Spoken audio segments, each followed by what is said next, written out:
guys? Welcome back to the Oilers Fanatic. If this is your first visit to the channel, please consider liking and subscribing, and you can also follow along on Twitter and Instagram at Oilers Fanatic YT. Just wanted to start off with some channel news for you. Going forward, I'm rebranding the shows I do for you guys so they can be more easily searched for and grouped together for you.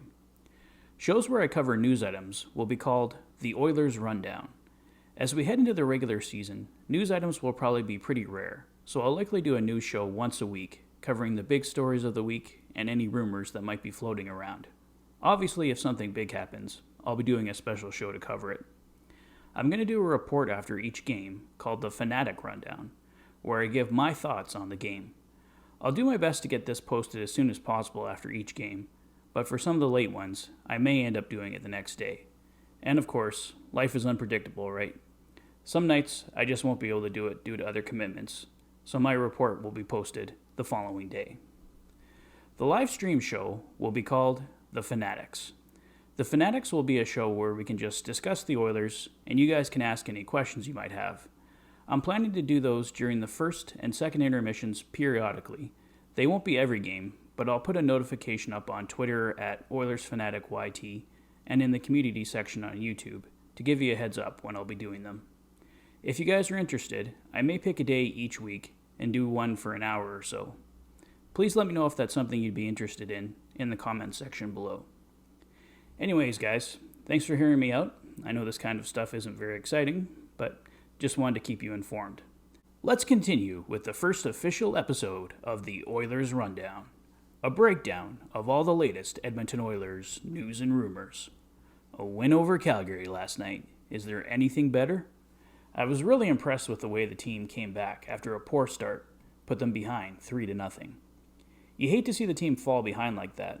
Like Connor said in his media availability, it's not a recipe for success, but knowing the team has the offensive weapons to get themselves out of a situation like that is huge. Connor spoke out last night about the Kris trip that sent him sailing into Flames goaltender Jacob Markstrom.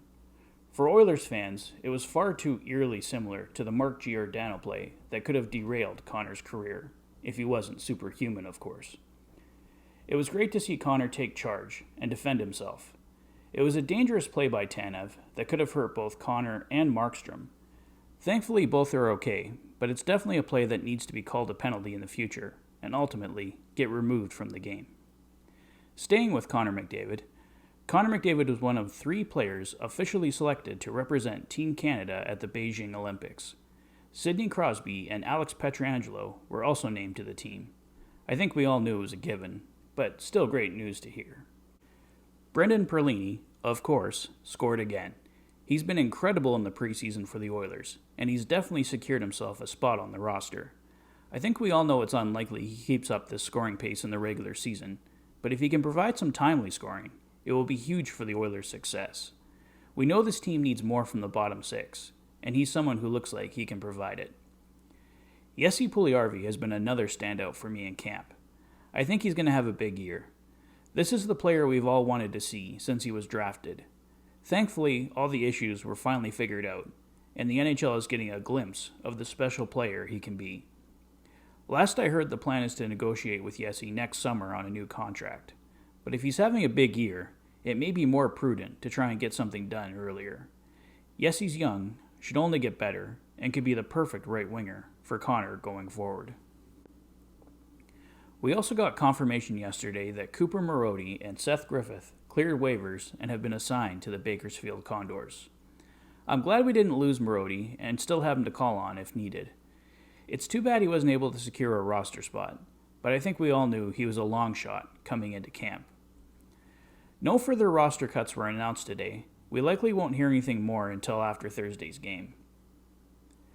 Mike Smith and Kris Russell were the only Oilers players on the ice today.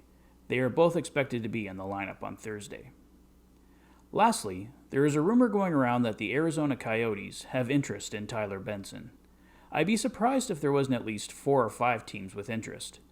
Benson is on a 1-year, league minimum contract, still young, with untapped potential.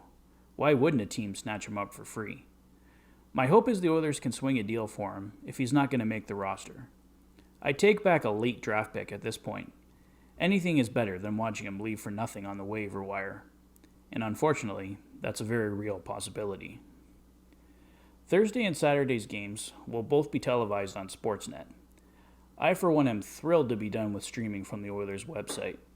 It's a nice option to have to still see the game, but I think we all prefer to just turn on the TV and we're good to go. I think that's all for today, guys.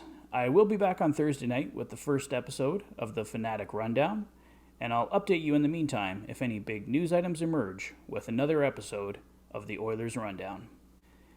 Thanks as always for checking out the channel and for all your support. You've been watching the Oilers Fanatic. Thanks for being a fan. Take care, guys.